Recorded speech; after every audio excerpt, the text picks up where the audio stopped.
Olá, boa noite. Boa noite, bem-vindos. A União Europeia garante um novo financiamento de apoio às ações de combate à corrupção, branqueamento de capitais e recuperação de ativos. Estamos a falar em 25 milhões de euros. O que se pretende é reforçar os mecanismos de atuação e alcançar as metas traçadas. O sucesso do ProReact, projeto de apoio ao fortalecimento do Sistema Nacional de Confisco de Ativos em Angola, impulsionou a União Europeia a planejar um novo projeto ambicioso para 2025, com um investimento significativamente maior, voltado para 25 milhões de euros. De acordo com a representante da União Europeia em Angola, Rosário Bento Paz, este novo programa visa ampliar as capacidades institucionais de Angola na identificação, prevenção e combate à corrupção, além de promover uma maior colaboração internacional para a recuperação de ativos. Como eu dizia, nós tivemos no passado estes dois projetos, um deles ainda está em curso, o ProReact, e queria muito agradecer realmente o papel que o Tribunal Supremo tem tido na coordenação e cooperação com esse projeto, que tem dado os seus frutos, que foi um projeto em termos financeiros não muito grande, o que vem aí agora é bastante superior. Estamos a falar de 25 milhões para o apoio, portanto, doação para a Justiça e o apoio à governação no próximo projeto, quando o que está a decorrer do ProReact são 2 milhões. Portanto, a diferença é enorme e, portanto, haverá uma grande, obviamente, oportunidade de poder alargar o apoio que tem sido prestado na continuidade daquilo que tem sido feito, como eu disse, nos dois projetos anteriores, tanto regional, o PACED, como o bilateral do ProReact. A representante da União Europeia em Angola ressaltou 3 principais áreas que devem ser reforçadas neste novo programa. Que é melhorar o desempenho e o profissionalismo do sistema de justiça, portanto é o reforço institucional da justiça, que é obviamente sempre uma necessidade premente em todos os países. E o segundo sendo a reforçar a luta contra o crime organizado e com destaque para o branqueamento de capitais, que foi aquilo em que o ProReact se focalizou, e também na luta contra a corrupção e a recuperação de ativos e a promoção das instituições transparentes e responsáveis. E um terceiro objetivo, que é melhorar a justiça eletrónica e a proteção de dados, os direitos de privacidade e a cibersegurança, que foi um ponto que Sua Excelência Venerando Juiz, reforçou em particular a necessidade da digitalização. O presidente do Tribunal Supremo fez menção na sua abordagem sobre a tamanha importância desta parceria ou deste apoio da União Europeia. O vosso apoio tem sido extremamente importante para a melhoria da qualidade dos nossos serviços. Manifestamos o nosso desejo de prosseguirmos nesta senda. Estamos a lidar com novas realidades normativas, a recuperação de ativos, o branqueamento de capitais, mas também está em curso a reforma da justiça e do direito em Angola. Uma área extremamente importante, incontornável, diríamos, é a digitalização dos tribunais. É urgente, sendo necessário investirmos na formação de técnicos. É nosso desejo modernização do sistema judicial, investirmos seriamente na formação e na aprendizagem para a elevação do nível técnico dos nossos magistrados. Girassol Jornal, primeira edição da semana. Outros destaques: Angola e Timor-Leste, novos passos no intercâmbio bilateral. Temos os principais momentos que marcam a visita do presidente Ramos Horta ao nosso país. No Bengo, o Hospital Geral também deu passos que concorrem para uma melhor prestação de serviço à população e menos evacuação de pacientes para Luanda. Produto Interno Bruto, novas previsões sobre a tendência de crescimento ao longo do segundo semestre de 2024. Contribuições para a elaboração do orçamento das administrações municipais. O fórum foi lançado hoje no Bengo. Criminalidade em Luanda, novos desenvolvimentos e dados apresentados pelo Serviço de Investigação Criminal. Coenda, no BIE, apoio aos mais carenciados. A ação beneficiou 13 mil famílias. Atualidade internacional, Indonésia, deslizamento de terra resulta em vários mortos e desaparecidos. Situação em França, resultados eleitorais e o clima de protestos. Mas há muito mais. Tem as novidades do desporto. Bem-vindos ao Melhor da Informação.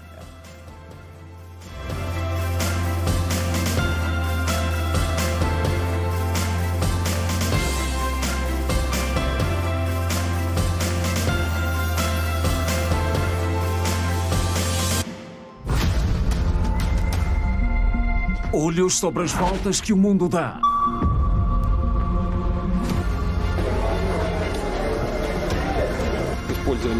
Make this promise. A velocidade do tempo. Superações históricas.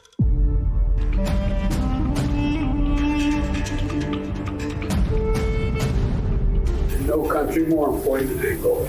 Em África, nenhum país é mais importante que Angola. Conquistas e reviravoltas. A vida na sua dimensão mais verdadeira.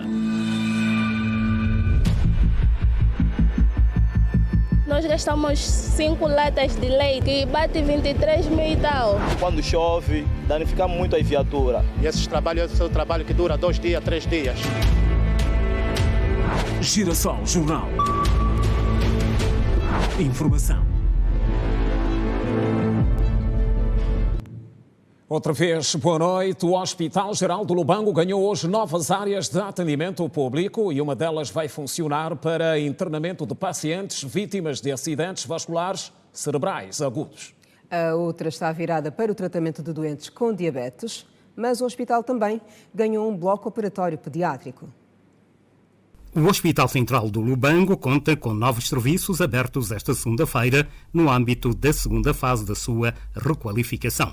Trata-se da unidade de tratamento de doentes com acidentes vasculares cerebrais, AVC, em fase aguda, serviços de neurocirurgia, área específica para tratamento de pacientes com diabetes e um bloco operatório pediátrico. A diretora do hospital, Lina Antunes, disse que com esses novos serviços, os pacientes com essas doenças passam a ter melhor atendimento.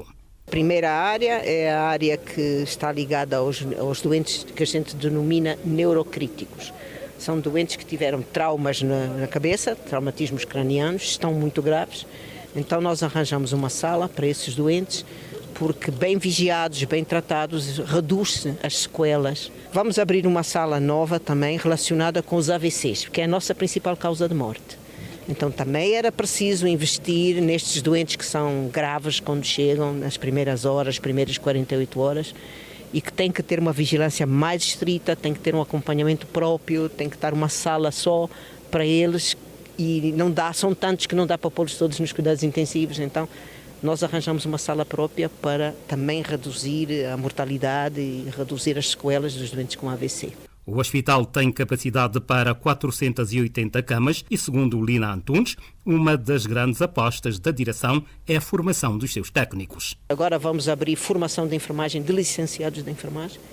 Vamos abrir, portanto, a nefrologia e emergência, também para apoiar o INEMA, que tem falta de enfermeiros licenciados em emergência para saber transportar bem o doente. E as outras províncias que também precisam de que vão abrir hemodiálise, não têm, nós vamos formar aqui o especialista para fazer corretamente a hemodiálise, tanto no Cunene como no Namibe. O secretário de Estado da Saúde para a área hospitalar, Leonardo Inocêncio, garante que a melhoria das condições de trabalho dos profissionais do setor e um atendimento humanizado para os utentes são as grandes metas. Gostaríamos daqui de salientar um aspecto importante referente à humanização nos cuidados de saúde.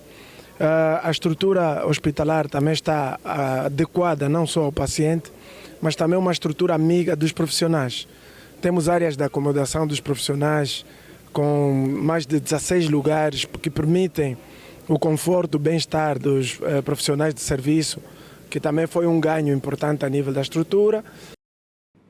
Reduziu significativamente o número de pacientes que são evacuados da província do Bengo para Luanda em busca de um atendimento médico satisfatório. A nossa equipa constatou que isto acontece porque o Hospital Geral da província tem conseguido dar resposta à demanda e conta agora com novas valências.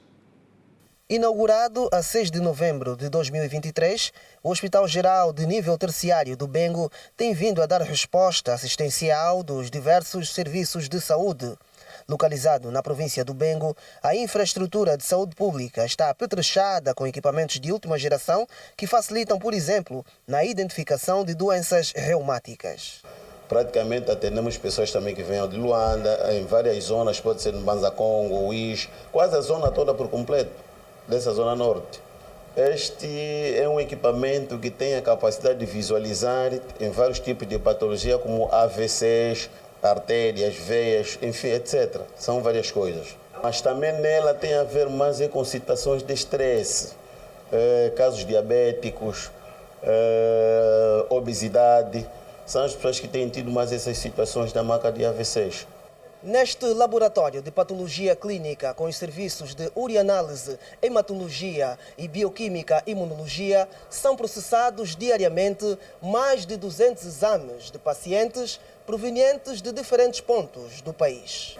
A área de hematologia, que corresponde aos exames de hemograma e VS, temos também ali a área da urianálise, temos ainda a área de microbiologia e, em média, a gente processa diariamente aproximadamente, mais de 200 exames. A instituição atende todas as situações de nível provincial através dos serviços de medicina geral. O nosso hospital é uma instituição integrada dentro daquilo que é o pacote do Ministério da Saúde, que vem para mitigar também todas aquelas situações a nível de saúde provincial, em conjunto com tudo aquilo que é ocorrências de sinistralidade e também situações patológicas, no contexto de podermos então melhorar a saúde das nossas comunidades. Com uma capacidade de internamento de 200 camas, a unidade de saúde denominada Reverendo Guilherme Pereira Inglês conta com uma maternidade, casas de passagens e áreas protocolares, entre outras valências. Produto Interno Bruto, o Executivo mantém a confiança na contínua tendência de crescimento. A perspectiva é de que o ano feche em grande. As previsões são baseadas nos números dos primeiros 3 meses do ano, que ficaram marcados pelo maior crescimento do PIB desde 2015. Estamos a falar em 4,6%. É o maior crescimento registrado no primeiro trimestre desde 2015. Entre altos e baixos, em 9 anos, o Produto Interno Bruto de Angola volta a apresentar números animadores, em meio a um cenário de incertezas. Segundo o secretário de Estado para o Planeamento, Luís Epalanga, a marca atingida dos 4,6% impacta a economia nacional.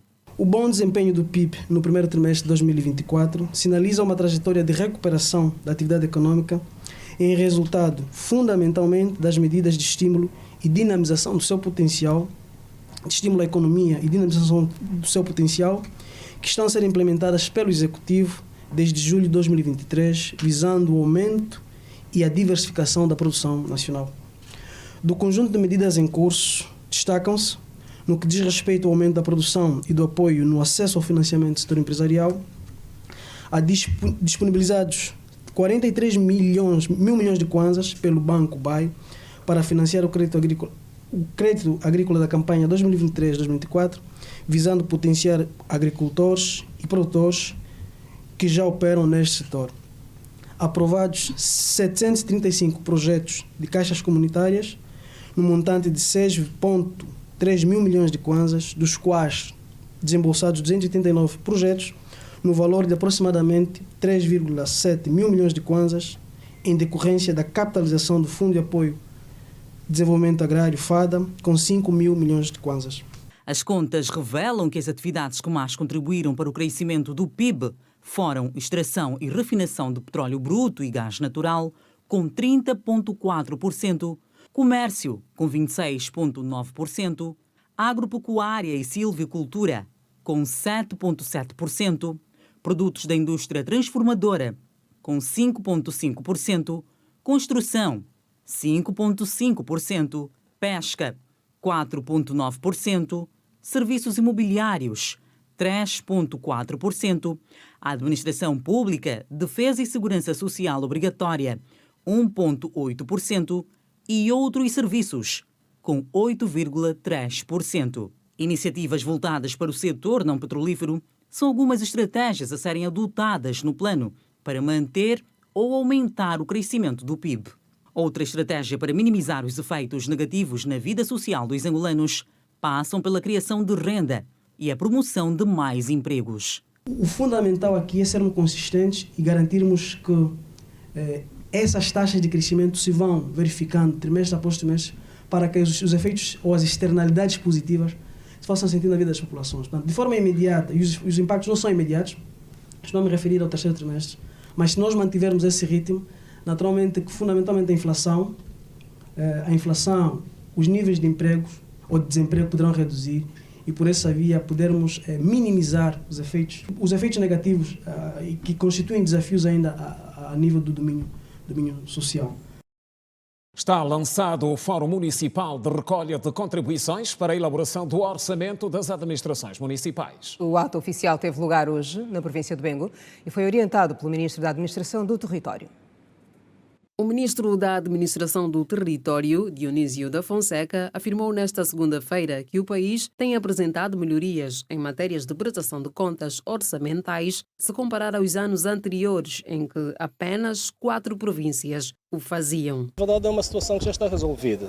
O que aconteceu foi que o relatório de prestação de contas do terceiro trimestre do ano 2023 apresentava alguma insuficiência no capítulo do reporte das administrações municipais e dos governos provinciais e também das missões diplomáticas. Mas fruto de um trabalho concertado e desenvolvido entre o MAT, o Ministério das Finanças e o Ministério das Relações Exteriores, foi possível resolver este problema, de tal sorte que o último relatório que foi apreciado em sede da Comissão Econômica do Conselho de Ministros, portanto, que é referente ao 4º trimestre de 2023, portanto, inclui já a prestação de conta de todas as administrações municipais, todos os governos provinciais e todas as missões diplomáticas. Dionísio da Fonseca fez tais declarações durante o tiro de largada do FANCO, Fórum Municipal de Recolha de Contribuições para a elaboração do orçamento das administrações municipais, que se deu no município do Ambris, na província do Bengo, onde se apresentou as linhas metodológicas que vão percorrer os 164 municípios do país. No ano de 2024, este ano, vamos iniciar a institucionalização dos fóruns de prestação de conta. Ou seja, não é só o munícipe decidir a prioridade que vai para o município e o administrador alocar despesa e fazer a gestão, mas é também o administrador, depois de um exercício da gestão orçamental, voltar ao munícipe e dizer o que é que foi feito, se recebeu dinheiro para alocar naquela prioridade e se do dinheiro recebido, onde estão as obras. A governadora do Bengo, Maria Nelumba, disse que a sua província tem materializado um conjunto de projetos que são, em parte, um desenho conjunto entre o governo e as comunidades, fruto do orçamento participativo. Como, por exemplo, o apetrechamento de bibliotecas municipais, formação de pequenos agricultores, aquisição de inputs agrícolas, apoio para a construção do lumbo das autoridades tradicionais, aquisição de moageiras e equipamento desportivo. Esta iniciativa conta com a colaboração de organizações da sociedade civil para promover uma gestão participativa, democrática e inclusiva dos recursos públicos ao nível local. É importante também, no processo de auscultação, evitar esforços de assegurar grupos mistos, quer do ponto de vista de gênero, quer do ponto de vista de faixa etária. Porque se no âmbito do orçamento participativo houver mais participação masculina, certamente que as necessidades que vão aparecer no orçamento do município poderão apontar mais a visão de homens. Desta forma, o governo pretende fomentar a participação direta dos cidadãos na definição das prioridades locais, com vista a assegurar que a proposta do orçamento das administrações municipais para os próximos anos represente os contributos dos munícipes. A vida lá onde tudo começa. Passos de progresso.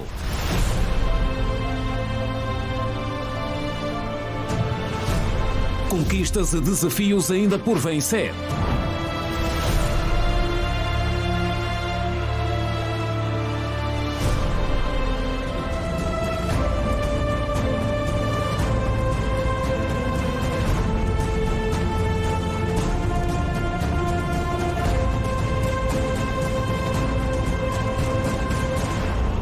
Vilas. Exclusivo. Coenda. Beneficiários no interior do Bié. Apoio. Em destaque.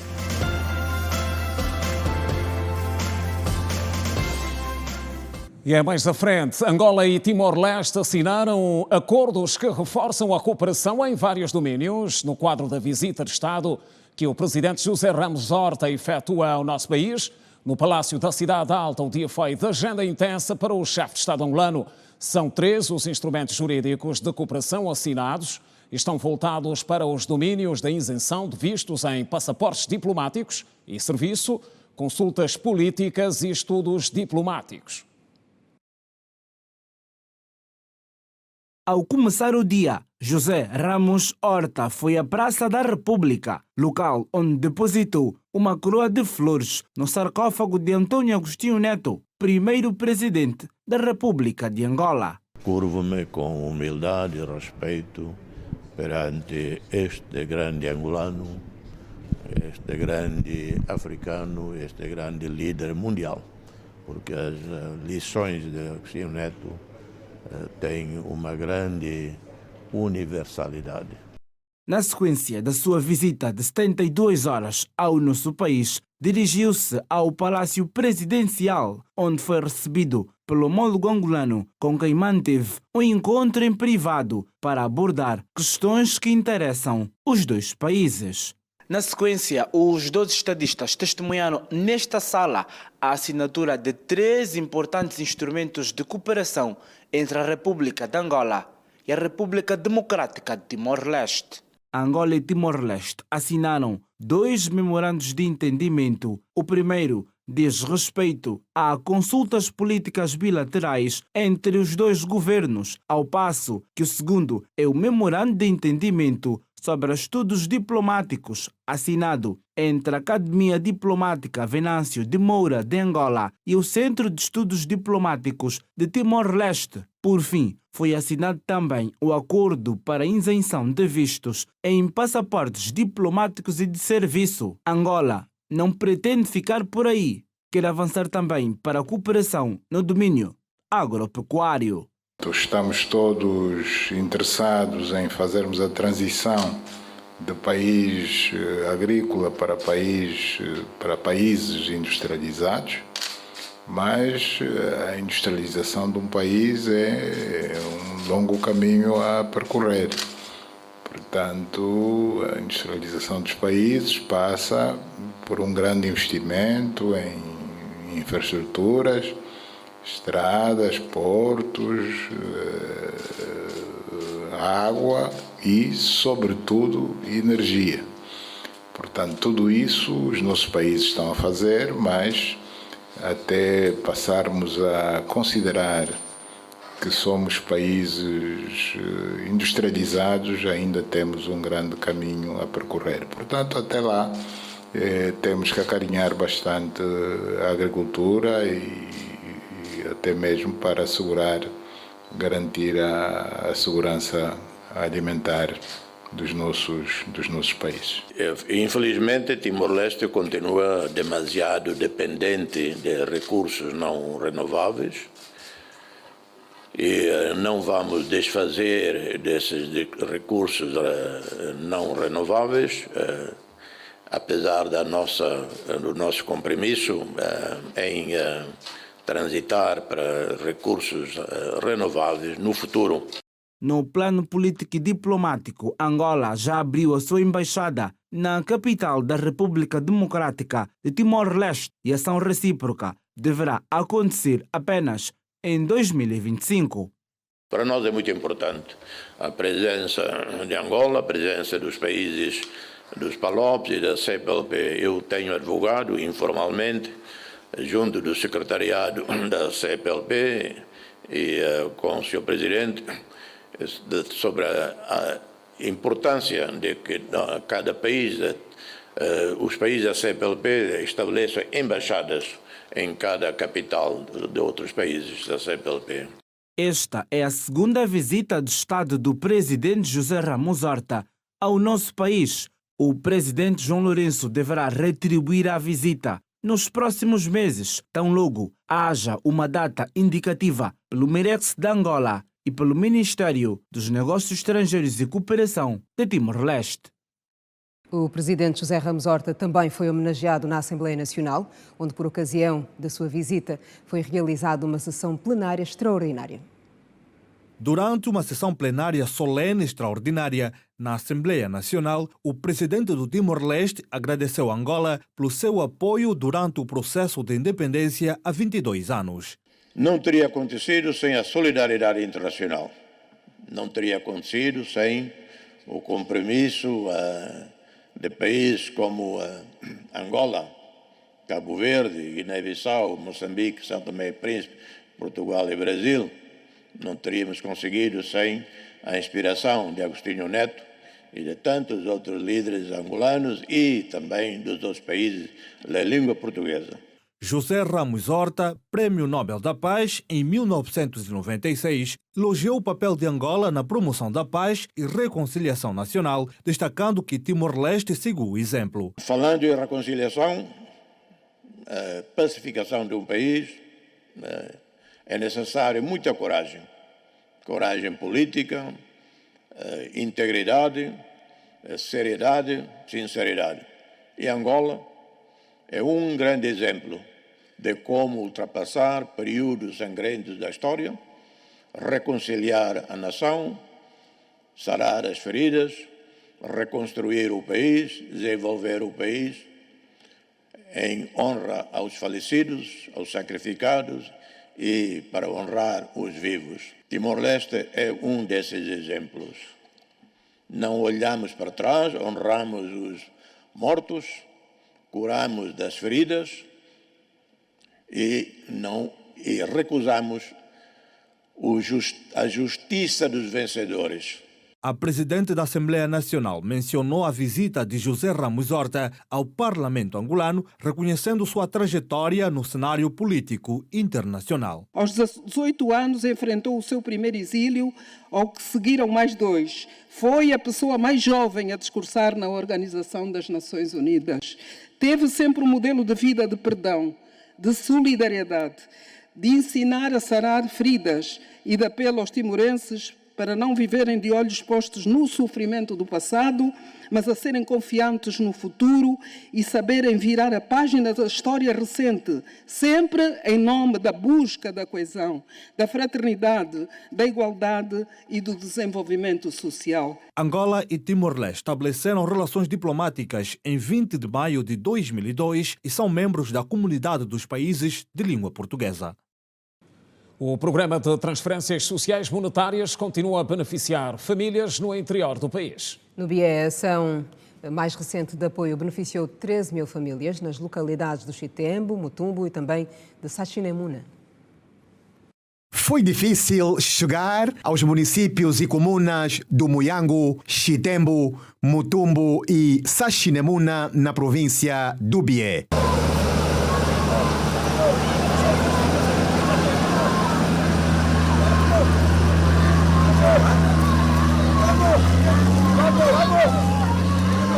Aqui na região vivem quase 13 mil famílias que receberam do projeto governamental Kwenda 66 mil kwanzas cada. Segundo os beneficiados, o valor vai fazer grande diferença na compra de animais e agricultura. Esse dinheiro eu vou cobrar chapa. Casa não tenho chapa, vou cobrar chapa, vou comprar quê?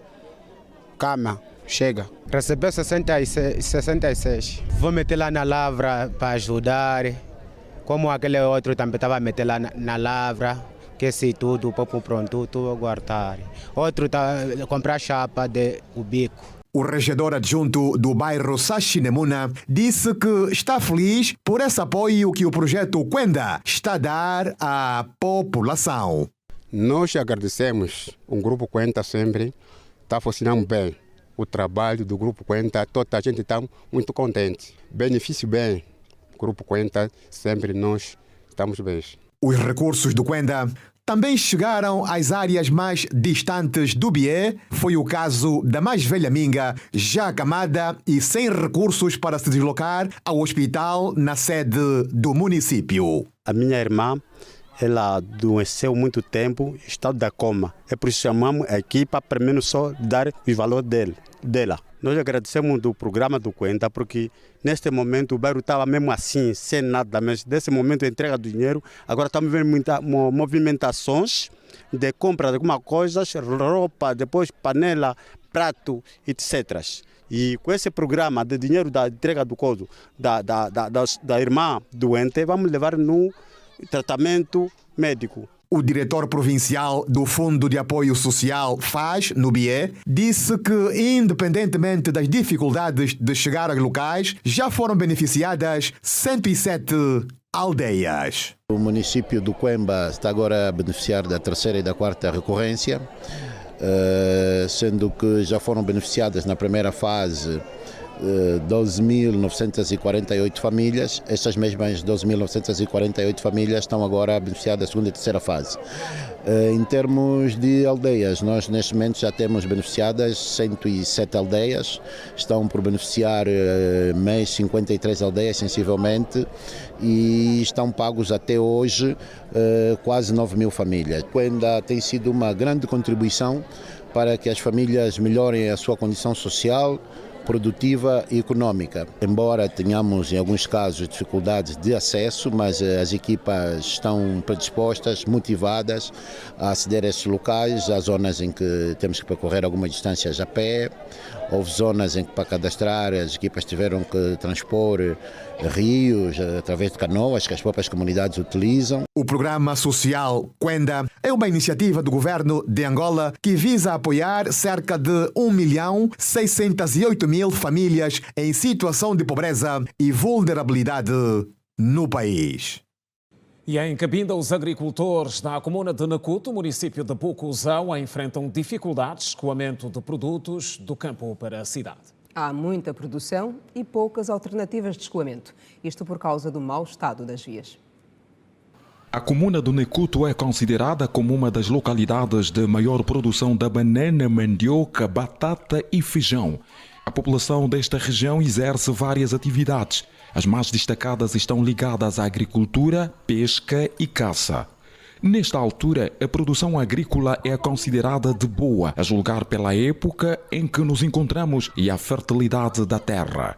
O grande problema que os agricultores enfrentam neste momento está ligado ao escoamento dos produtos do campo para a cidade. Alguns deles afirmam que há muito produto a estragar no campo. Fizemos as lavras, muitas coisas que estamos a cultivar. Chega lá, já não tenho meios de transporte que chega. Estamos a precisar uma carina para que nós darmos ajuda, para nos darem ajuda. Tem muitas produções aí que nós já fizemos e estamos em dificuldade. Quando vamos tirar, recolher, onde vamos ter esse carro que vai ajudar essas produções? De facto, aqui nessa nossa lavra conseguimos muito milho, mas é muito mesmo. Mas desde que não temos aqui as fábricas onde podemos pelo menos nos pisar aquilo, é aquilo que está a nos fazer mesmo com a dificuldade. Mas de facto tivemos muito milho.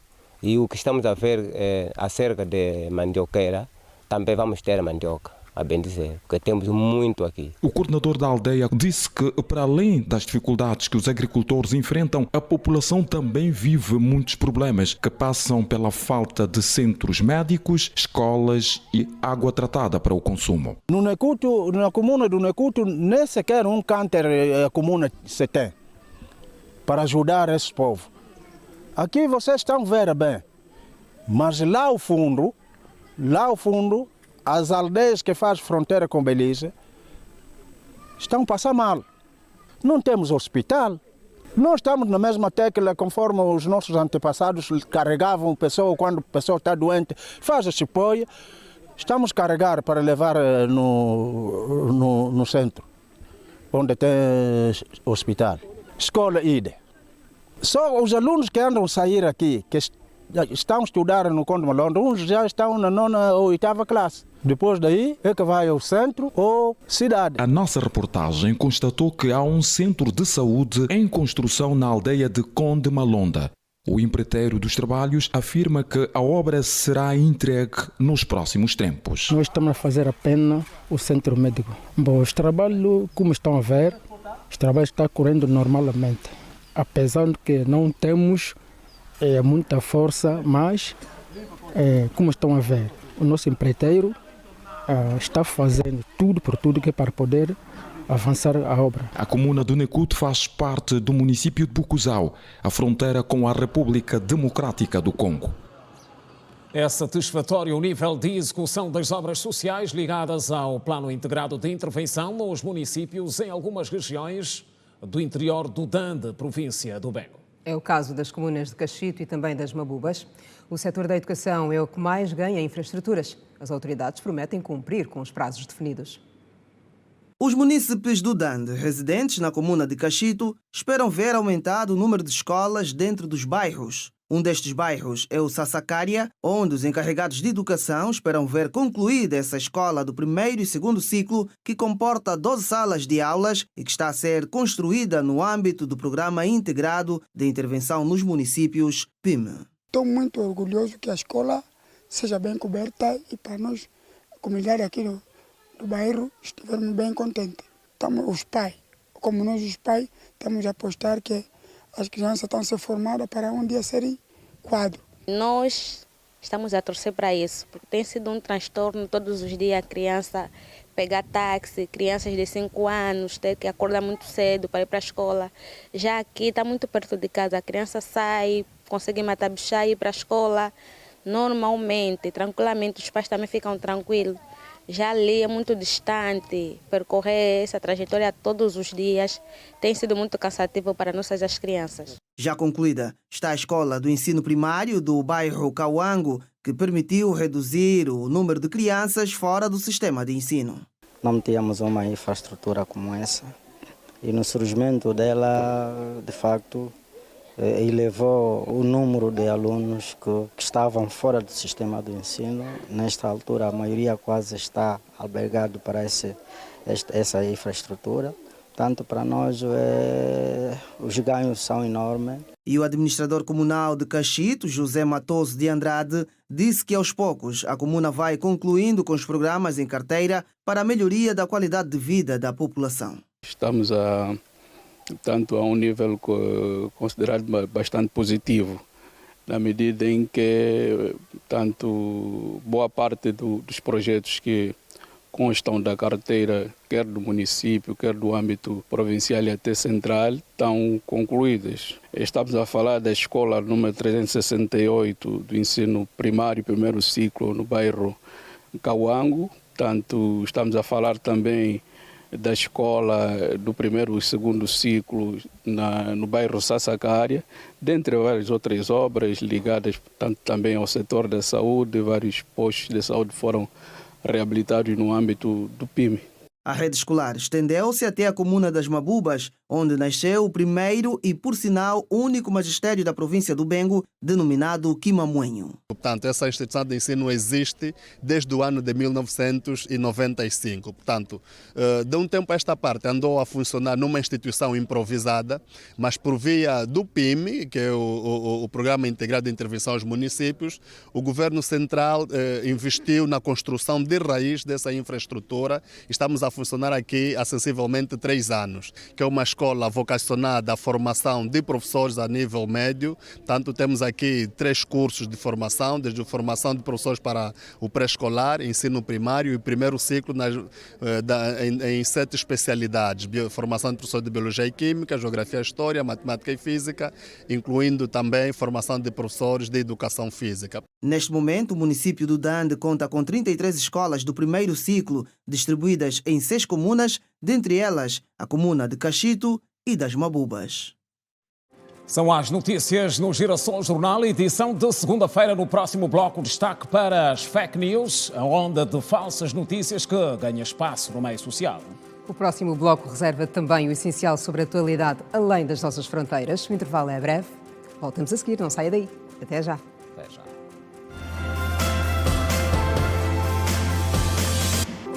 Regresso das notícias, saudações renovadas. O Serviço de Investigação Criminal apresentou hoje o suposto autor do assassinato de um cidadão guineense. O crime recente aconteceu em Luanda. O acusado é um jovem de 22 anos que, para consumar o ato, fez recurso a uma arma branca. Ainda que em Luanda, a Polícia Nacional apresentou o resultado de outras operações recentes. A criminalidade em áreas urbanas é um desafio que afeta muitas cidades em todo o mundo, incluindo Luanda. A capital do país tem enfrentado um aumento preocupante de casos de homicídios e assaltos à mão armada. Fruto de várias diligências efetuadas pelo Serviço de Investigação Criminal, foi possível deter um cidadão de 22 anos por supostamente ter assassinado um cidadão guineense com recurso à arma branca. Tudo aconteceu quando o implicado dirigiu-se à cantina da vítima e pegou alguns pacotes de bolacha e estava a sair do estabelecimento sem efetuar o respectivo pagamento. Portanto, a vítima, a perceber-se dessa situação, interpelou de formas a que este fosse fazer o pagamento. Daí surgiu uma contenda entre ambos. Portanto, o acusado, tomado pela ira, correu até a sua residência, que é mesmo aqui nas imediações, e volta então para o estabelecimento, para a cantina, em posse já de uma faca de cozinha. E o homem, a vítima, como estava de costas, o acusado desferiu então vários golpes. O cunhado da vítima diz não compreender a atitude do vizinho. Ele sempre vai lá fazer compra, ele é vizinho daí. A casa dele atrás da loja, a meu irmão que morreu aí. Ele sempre foi lá comprar. O problema só ele foi lá sexta-feira, não sei o que aconteceu. Depois entrou dentro da loja, tirou uma coisa, vieram até no balcão. Depois meu irmão, o cunhado, lhe pediu tão de valor coisa que tirar. Ele disse, não vou pagar. A confusão começou aí. O embaixador da Guiné-Conakry afirma que a situação é preocupante, porque não é a primeira vez que casos desse gênero acontecem com cidadãos do seu país a viverem em Luanda. Pas plus tard que 2 semaines. Quer dizer, o caso sempre está a repetir, é por isso estamos a pedir à autoridade para ter uma solução concreta para nós finalizar essa situação, para não passar mais acontecido.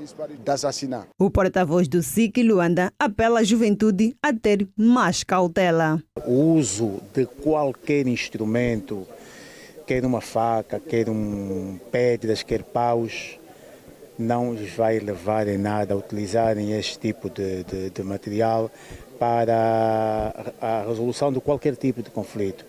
É com diálogo que as pessoas conseguem então chegar a um entendimento.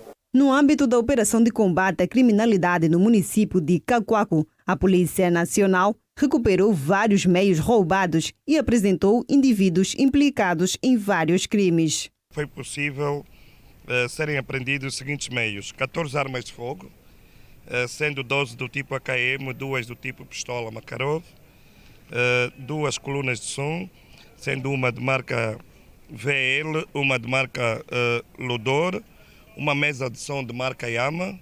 O apelo que fica do Comando Municipal do Cacoaco é sobretudo para os munícipes de Cacoaco se manterem calmos, mas também cooperantes na perspectiva da denúncia. É preciso trabalharem sempre, permanentemente com o Comando Municipal de Cacoaco, naqueles casos em que cidadãos há que usam armas de fogo ou armas brancas para o cometimento de crime.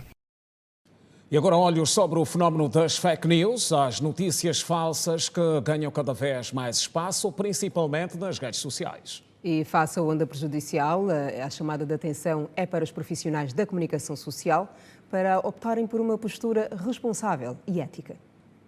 Uma notícia falsa, por mais ingênua que possa parecer, é sempre prejudicial, pois induz ao erro e contribui para a desinformação. Além disso, as fake news interferem na ação, na tomada de decisão e até mesmo no posicionamento político das pessoas. Na sua conta no Facebook, o ministro da Comunicação Social, Telecomunicações e Tecnologias de Informação, Mário Oliveira, reforçou a necessidade de cada vez mais ser essencial que os cidadãos e profissionais da comunicação social adotem uma postura responsável e ética para contrapor as notícias falsas. O problema das fake news é que elas têm como objetivo prejudicar alguém, sejam pessoas, instituições ou mesmo países. Desinformação é o ato de usar mentiras ou manipular factos verdadeiros com objetivos pessoais ou políticos, levando os cidadãos a acreditar que algo é verdade quando não é. Neste sentido, e de acordo com Mário de Oliveira, é urgente que se invista em campanhas de moralização e de educação para capacitar os cidadãos na identificação e no combate à desinformação, sobretudo as proliferadas a nível virtual, pois estas carregam consigo sempre objetivos inconfessos. O ministro, na sua publicação, destacou a necessidade do reforço do quadro legal para punir a disseminação da fake news com vista a proteger a integridade da informação sem comprometer a liberdade de imprensa. Ora bem, sobre o assunto, recebemos hoje o Dr. William Oliveira, engenheiro informático. Vamos conversar, falar um bocadinho sobre este fenómeno que ganha espaço. Dr. William, boa noite, bem-vindo. Boa noite. Obrigado. Quando estamos a falar em fake news, estamos concretamente a falar de quê? Em geral, notícias que são postadas em redes sociais ou mesmo na internet, e notícias que muitas das vezes mesclam, às vezes, coisas reais com fatos, com mentiras, né? E que muitas das vezes são postadas por pessoas anônimas em sites que muitas das vezes também têm origens duvidosas. Estamos diante de um fenómeno que é mundial. Totalmente. O fenômeno das fake news, infelizmente, é um fenômeno mundial. O mundo todo, com o advento das redes sociais, iniciou-se esse processo, digamos assim, de ser alvo, né, disso, e muitas democracias ao redor do mundo enfrentam essa dificuldade. O facto de ser um fenómeno mundial, isto implica ser um fenómeno complexo de ser combatido? Sim, com certeza. As fake news é um fenômeno complexo. Hoje, infelizmente, por causa do acesso à informação e da internet, está disseminado em muitos lugares. E, logicamente, cabe a nós, sociedade civil, nos atentar e combater esse tipo de prática. Pelo seu caráter prejudicial, portanto, a necessidade de serem combatidas as fake news é cada vez maior. Como é que ia comentar a postura que cá entre nós deve ser adotada para que este fenómeno seja combatido de forma eficiente? Bom, acho que um dos pontos primordiais é sempre checar as fontes das notícias, sempre validar, sempre verificar se aquela informação que você está a ler, ela de fato corresponde a uma questão factual, indo atrás de outras fontes, verificando se os sites onde você está vendo essa notícia são sites fidedignos, de agências ou de sites de notícia que realmente vinculam notícias no seu dia a dia. E sempre, mas sempre mesmo, verificar as fontes. Nunca acreditar numa notícia que chegou no seu WhatsApp, que chegou no seu telemóvel, sem antes, de fato, validar se aquela notícia ela é realidade ou não. O Dr. William é engenheiro informático. Como é que eu conseguiria detectar se um site é ou não falso? Imagina. Olha, um ponto principal é sempre confiar em sites de notícias que, de fato, são conhecidos, né? O site da Girassol é um site de notícia conhecido. O site, né, de outros veículos de notícias são sites conhecidos. Mas há uma forma técnica mais simples de identificar isso, por exemplo? Olha, primeiramente, é sempre importante verificar se aquele site, digamos, ele está encriptado. Isso é um início bom, tá? Mas, no caso das fake news, o mais importante sempre é validar se aquele site, ele de fato é conhecido por vincular notícias. Isso é um ponto primário. Olhar lá em cima, na URL, né, onde está ali o endereço do site, e validar se aquele site ali, o que está escrito ali, de fato é um site que você tem costume de entrar e ver notícias e que esse site, de fato, é um site fidedigno. E esta onda, doutor, a tendência é dela crescer ainda mais? Ou à medida que a própria tecnologia vai avançando, há formas de também isto vir-se, à medida que a tecnologia avança, o fenómeno ser bloqueado de forma natural? Não, infelizmente a tecnologia tem os seus pontos prós e contras e com o advento, inclusive, da inteligência artificial, é possível que a gente ainda seja mais inundado por fake news nos próximos anos. Então, a atenção redobrada é importante. Lógico que nesse momento várias entidades, seja ela empresas de tecnologia e pesquisadores, tentam desenvolver alguma coisa que ajude, de fato, a ajudar as pessoas a identificarem mais facilmente esse tipo de fake news. Já existe algumas coisas hoje que são feitas ao redor do mundo para tentar mitigar, mas ainda não temos uma solução ainda, digamos assim, matadora para isso. Tem como relacionar isto ao... Claro, claro. Por exemplo, alguns países no mundo têm sites, por exemplo, tem um site muito famoso na internet, que é o Fato ou Fake, né, onde você vai lá, pesquisa e verifica se aquela notícia ela é falsa ou não. Por exemplo, uma pessoa vincula que uma notícia que a vacina do Covid causa câncer. A pessoa vai lá, pesquisa e verifica se aquela é uma notícia falsa. Né, tem hoje algumas entidades como a própria Meta da Facebook querem desenvolver ali um selo de autenticidade para notícias verdadeiras, né, algo que também está se pensando. Então, há muitas iniciativas hoje em dia. O próprio WhatsApp acabou, nos últimos anos, bloqueando o forward de várias mensagens para evitar a disseminação de notícias falsas. Então, são muitas ações, mas é sempre uma briga de gato e rato, né? A gente desenvolve alguma coisa, os criminosos desenvolvem outra, mas principalmente o usuário ter o bom senso de validar e pesquisar antes de fazer um reencaminhamento de uma mensagem, isso é primordial. Dr. William, vamos agradecer, é um tema muito vasto este. Bastante. Precisa de muito mais tempo, entretanto valeu este tempo curto que tivemos aqui, uma breve conversa sobre as fake news. Vamos contar ter o Dr. William numa próxima oportunidade. Com certeza, muito obrigado. Com mais tempo. Obrigado. Estamos juntos. A vida lá onde tudo começa. Passos de progresso.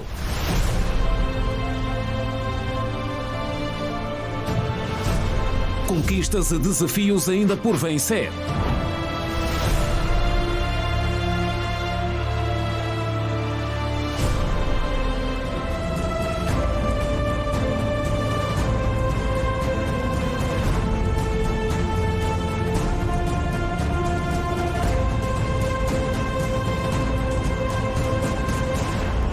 Vilas.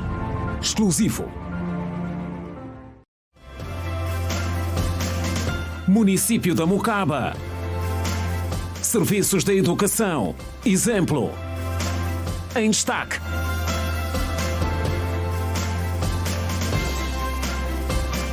Olhamos para a atualidade fora de portas a seguir. Reino Unido cancela acordo de asilo com Ruanda. O assunto mereceu destaque e está no resumo da atualidade internacional, cujo desenvolvimento acontece agora, com Edna Firmino. Edna, boa noite. Olá, Kina. Olá, Simeão. Olá. Boa noite. E assim que nos acompanha, igualmente boa noite. A política de deportação de requerentes de asilo para o Ruanda não terá continuidade. Foi o que anunciou o novo primeiro-ministro britânico durante a sua primeira conferência de imprensa e anunciou que estava empenhado em respeitar o mandato dos eleitores para a mudança. O projeto, que duraria 5 anos, previa um pagamento ao Ruanda de 140 milhões de libras esterlinas para financiar a ajuda ao desenvolvimento e o cuidado dos imigrantes expulsos. O Reino Unido e o Ruanda assinaram um novo tratado em 5 de dezembro de 2023, relativo ao acolhimento de imigrantes expulsos do Reino. O acordo, iniciado em 19 de dezembro de 2022, ainda não havia sido formalizado devido à sua ilegalidade declarada pela Suprema Corte Britânica. Outras notas internacionais, acompanhem. Mais de 4.000 pessoas foram desalojadas na cidade do Cabo, na África do Sul, após ventos fortes destruírem cerca de 1.000 casas de bairros degradados, informaram hoje as autoridades locais. Segundo meteorologistas sul-africanos, o mau tempo deve ir até sexta-feira e toda a região deve ser atingida por frentes frias durante toda a semana, com chuvas torrenciais, ventos fortes e inundações. A equipa de coordenação de catástrofes está em estado de alerta desde quinta-feira passada, quando chegou a primeira frente fria. As zonas mais afetadas foram os bairros de Khayelitsha, nos arredores da cidade do Cabo. A organização de ajuda local Gift of the Givers disse ter fornecido 10.000 refeições e 3.000 cobertores às pessoas desalojadas durante o fim de semana. O Bloco Regional da África Ocidental pediu ao presidente senegalês Bassirou Diomaye Faye que procurasse os 3 Estados-membros liderados por militares para tentar unir novamente a região, cuja estabilidade está ameaçada desde que eles decidiram deixar o grupo em janeiro. Na reunião que decorreu na capital nigeriana, Abuja, a CEDEAO, Comunidade Econômica dos Estados da África Ocidental, nomeou o presidente Faye como seu enviado para se encontrar com os líderes do Mali, Níger e Burkina Faso. Os 3 países deixaram a entidade para formar a sua própria união separada, depois que os seus respectivos golpes cortaram relações com os seus vizinhos. Os termos do diálogo não foram especificados imediatamente. O presidente senegalês, que se tornou o líder mais jovem da África após a sua vitória eleitoral em março, tem todas as qualificações necessárias para servir como facilitador, disse Omar Alié Touray, presidente da comissão da CEDEAO. Cerca de 30 pessoas morreram durante a onda de bombardeamentos realizada nos últimos dias pelo exército russo contra várias cidades na Ucrânia. As Nações Unidas condenaram hoje os ataques e a semana começou com novas agressões russas em território ucraniano, disse a coordenadora humanitária da ONU para a Ucrânia, Denise Brown. A representante das Nações Unidas destacou que estes ataques atingiram múltiplas cidades na Ucrânia, incluindo a capital Kiev, bem como Kryvyi Rih e Pokrovsk. Brown lamentou que dezenas de pessoas tenham morrido e ficado feridas e que um hospital infantil no centro de Kiev tenha sofrido graves danos, cuja extensão é até agora desconhecida. A coordenadora humanitária da ONU reiterou que os civis devem ser protegidos no contexto do conflito desencadeado pela Rússia em fevereiro de 2022.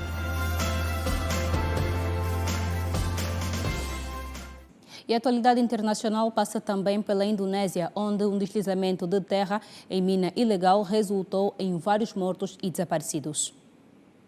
11 pessoas morreram e 19 estão desaparecidas desde domingo, depois de um deslizamento de terra ter atingido uma mina de ouro ilegal na ilha indonésia de Celebes, informaram nesta segunda-feira as autoridades locais. As equipas de resgate salvaram 5 feridos no domingo e recuperaram esta segunda-feira 11 corpos. As buscas continuam pelos 19 desaparecidos. O porta-voz da Agência de Busca e Salvamento da província de Gorontalo, Afifuddin Ilaud, disse que cerca de 35 pessoas foram surpreendidas pelo desmoronamento quando escavavam um poço da pequena mina de ouro na região de Boni Bolango. As buscas foram dificultadas pelas chuvas intensas e pelas estradas bloqueadas. Cerca de 300 casas foram afetadas e mais de 1.000 pessoas fugiram do local. As operações mineiras informais são comuns na Indonésia e proporcionam um meio de subsistência a milhares de pessoas que trabalham em condições de insegurança. Deslizamentos de terra, inundações e colapsos de túneis são apenas alguns dos perigos enfrentados pelos mineradores. Nos últimos anos, os acidentes nas minas ilegais de ouro são frequentes no país arquipélago localizado no Sudeste Asiático. Está contada a atualidade internacional. Kine Simeão, boa noite. Continuação do último jornal. Obrigada pelas notícias e amanhã estamos juntas. Com certeza. Muito bem, Edna. Boa noite. E fechamos esta segunda parte do jornal com um bom exemplo que chega do município de Mucaba, na província do Uís. Região onde a cobertura dos serviços de educação é satisfatória, ou melhor, não existem crianças fora do sistema de ensino. A aldeia Quixiona, no município de Mucaba, província do Uís, tem recebido mais infraestruturas educacionais para os níveis primário e secundário. Segundo o diretor municipal da educação, em 2024, a aldeia registrou a admissão de mais de 16 mil alunos, num total de 23 escolas. Este ano letivo, matriculamos 16.714 alunos. E destes alunos matriculados, vimos que o rendimento obtido no primeiro e segundo trimestre é saudável. Nós temos 23 escolas agrupadas, que são primárias, 4 colégios e um liceu, com um universo de 580 professores. Antônio Xanda afirmou que não há crianças fora do sistema educacional no município, apesar de ainda haver insuficiência de salas de aula. Fora do sistema de ensino temos aqueles que desistiram, que são cerca de 12%. Fora do sistema educativo também assim, nós não temos alunos fora do sistema educativo, porque temos professores em todas as comunidades, em todas as aldeias temos professores. Aqueles que não têm interesse de aprender são aqueles alunos que não aparecem nas escolas. Ainda falta a construção de algumas escolas em algumas comunidades, porque a necessidade que temos de momento é de 85 salas de aulas necessárias de momento. Temos 150 salas de aulas já construídas e dizer que muitas dificuldades não temos. E vamos caminhando paulatinamente. tendo em conta aquilo que é projeção da administração municipal na construção de mais infraestruturas escolares. Apesar de ser uma região com potencial agrícola, a direção municipal tem incentivado os pais a não levar seus filhos para os campos, visando melhorar o desempenho dos alunos. O ano letivo, apesar de algumas dificuldades que tivemos a nível nacional, no setor de educação, mas a nível local conseguimos superar e conseguimos atingir os nossos objetivos. Estamos numa zona agrícola, sim, uma zona que a base fundamental da população aqui é a agricultura. Temos alunos, sim, que vão às lavras, mas o setor da educação, a direção municipal, as escolas em si, em particular nós, temos feito um trabalho de sensibilização a nível das comunidades, nas igrejas e em vários locais, de formas a manter os encarregados de educação informados que não devem levar as crianças às lavras e aos mercados também. E graças a Deus esse processo tem surtido efeito. O município de Mocaba possui 48 escolas no total, incluindo 5 colégios, um liceu e 43 escolas primárias, contando com um corpo docente de 570 professores. Mais uma breve pausa na informação. O regresso promete, não saia daí. O próximo bloco acontece com as novidades que marcam a atualidade esportiva. Até já. Até já.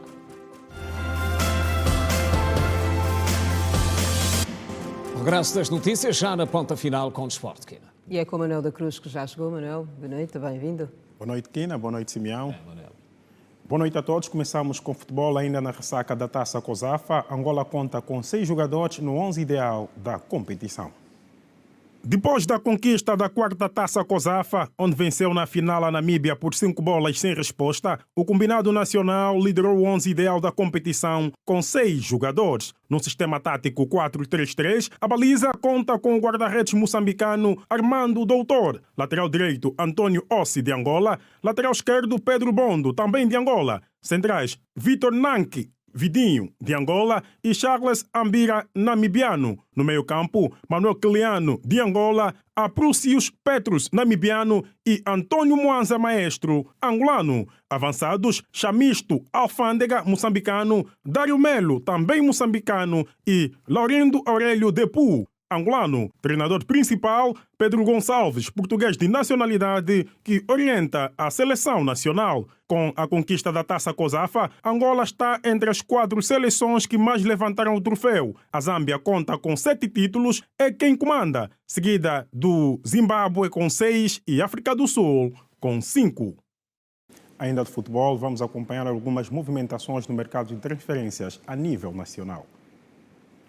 As equipas nacionais aproveitam o defeso do futebol para se reforçarem, tendo em conta a época 2024-2025. No leste do país, o Futebol Clube Bravos do Maqui do Mochico deu boas-vindas aos reforços. Os maquisardes anunciaram as contratações do avançado angolano de 28 anos, Jô Paciência, proveniente do Cape Town City da África do Sul. Job Mikel, também avançado angolano, proveniente do Varzim de Portugal, bem como de defesa central luso-angolano, Juan Marcelo, chega dos Dragões Sandinenses, equipa do principal escalão distrital da região do Porto, em Portugal. O Bravos do Maqui pretende melhorar o 8º lugar alcançado no Campeonato Nacional, recém-terminado. Quem também conta com rosto novo no plantel é o Ilhete Futebol Clube de Benguela. A equipa das Terras das Acácias Rubras conta com o avançado chileno de 28 anos, Ignacio Pinilha, que estava sem clube. O jogador pretende fazer uma boa época no conjunto benguelense.